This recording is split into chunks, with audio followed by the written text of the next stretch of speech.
এখন যিনি আসবেন, ওয়াও ফ্যান্টাস্টিক পারফর্মার, যে কোনো ধরনের বাহানা না করে শুধু এসে স্ট্রেট দাঁড়িয়ে এত চমৎকারভাবে পারফরমেন্স করেন, তিনি হচ্ছেন মোহাইমিনুল ইসলাম হিমু, আসছেন চট্টগ্রাম থেকে।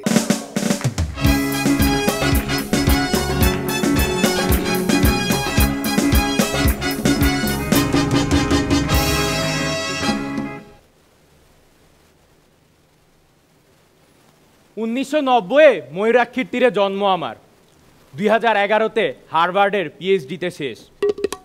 মধ্যদুপুর পারাপার করে জীবন কেটেছে বেশ। এ যুগের মানুষ ভুলেছে আমায়, চিনেছে ফেসবুক আর ইমো। আজকে আমি হাসর মঞ্চে সেই ভ্যাগাবন্ড হিমু।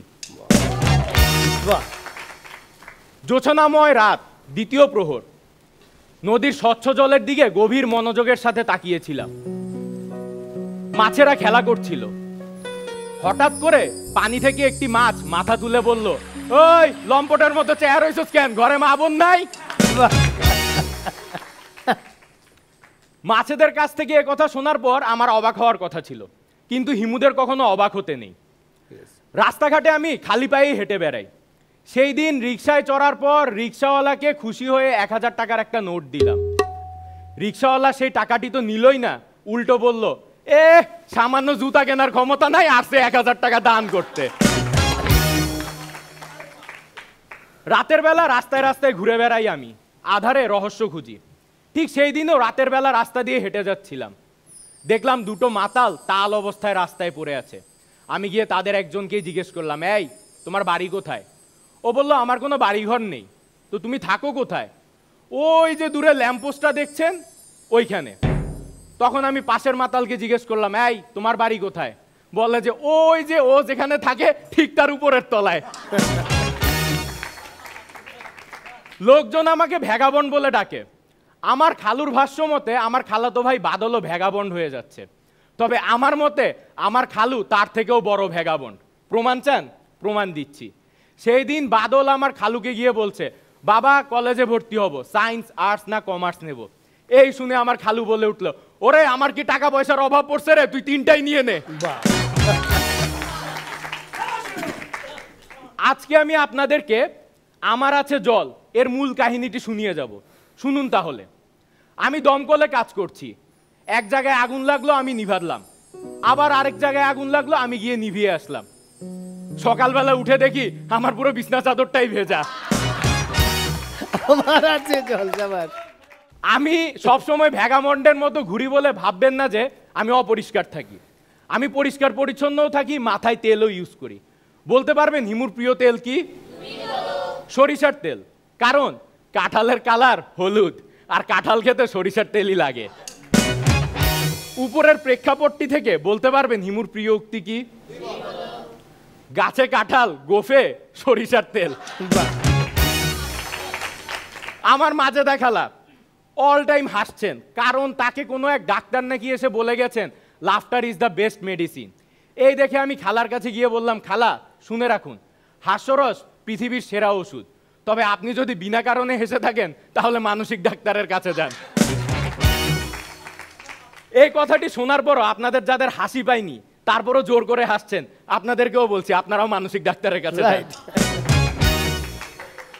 সেই দিন রাস্তা দিয়ে হাঁটতে হাঁটতে বিখ্যাত ব্যক্তি মিসির আলীর সাথেও দেখা হয়ে গেল। ভাই তো অনেক জানাশোনা জ্ঞান রাখে।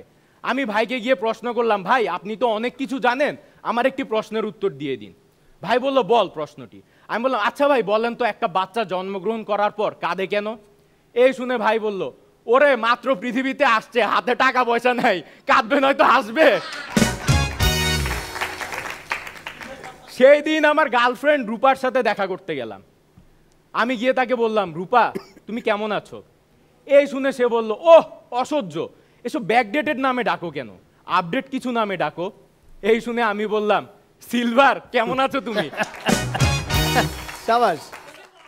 শেষমেশ রূপার সাথে আমার মনোমালিন্য হওয়াতে দরজার ওপার থেকে আমি এক রাশিয়ান পরীর দেখা পেয়েছিলাম, যার সাথে আমার কথাও দেখা হয়েছিল।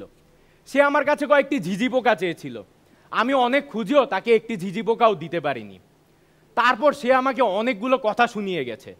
এরপর একটি বিষয় স্পষ্ট বুঝতে পেরেছি, ছেলেদেরকে একটি টপিক দিয়ে দেওয়া হলে তারা সেটার উপর টানা 2 ঘন্টা লেকচার দিতে পারে, আর মেয়েদের ক্ষেত্রে টপিকের কোনো প্রয়োজনই পড়ে না।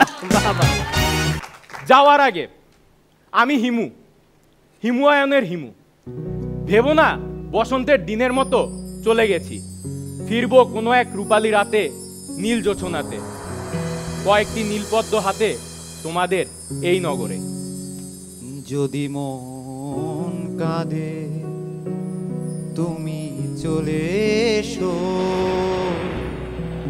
চলে এসো এক বরষায়। যদি মন কাঁদে তুমি চলে এসো, চলে এসো এক বরষায়।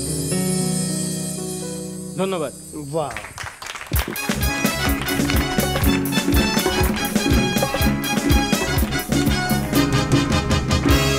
আগেই বলেছিলাম যে হিমু এমন একটা ছেলে যে সোজা দাঁড়িয়ে চমৎকার চমৎকার কথা বলে সে আমাদেরকে একেবারে মন ভুলিয়ে দেবে।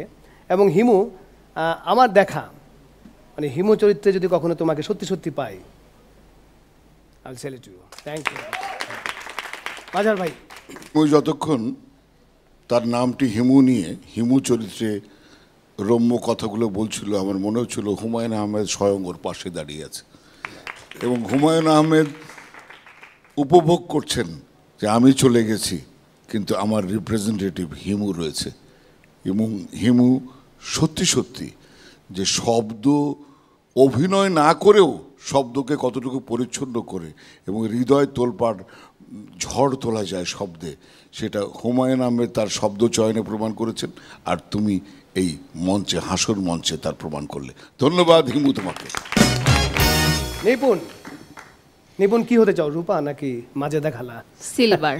সিলভার, ও ফ্যান্টাস্টিক। New version. আজ হিমু আসলে একটা কাল্পনিক চরিত্র এবং সেটাকে তুমি এত সুন্দর করে মনে হচ্ছিল যে হিমুই আমাদের সামনে দাঁড়িয়ে কথা বলছে, ল্যাম্পপোস্ট, পায়ে জুতো নেই, একটা হলুদ পাঞ্জাবি, এবং সেটার সাথে তুমি যে জোকসগুলি করছিলে সব কিছু মিলে মিশে একদম একাকার ছিল, অনেক ভালো ছিল, অনেক। জুয়েল ভাই। খুবই সার্থক উপস্থাপনা।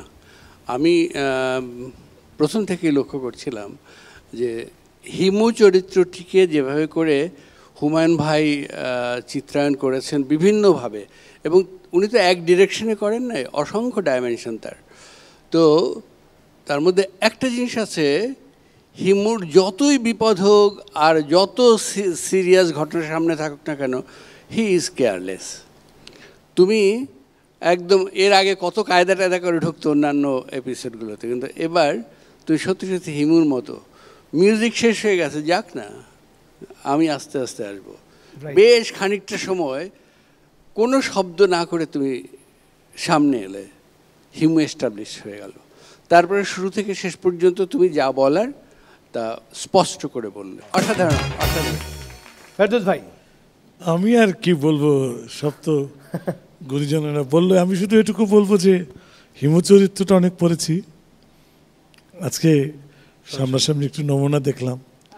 তবে আমার মনে হয় যে হিমুর পাঞ্জাবির রংটা বোধহয় আর একটু হলুদ হয়। কস্টিউম ডিজাইনার এটা। Good luck. Himu, thank you, thank you, অসাধারণ পারফরমেন্স ছিল, থ্যাংক ইউ।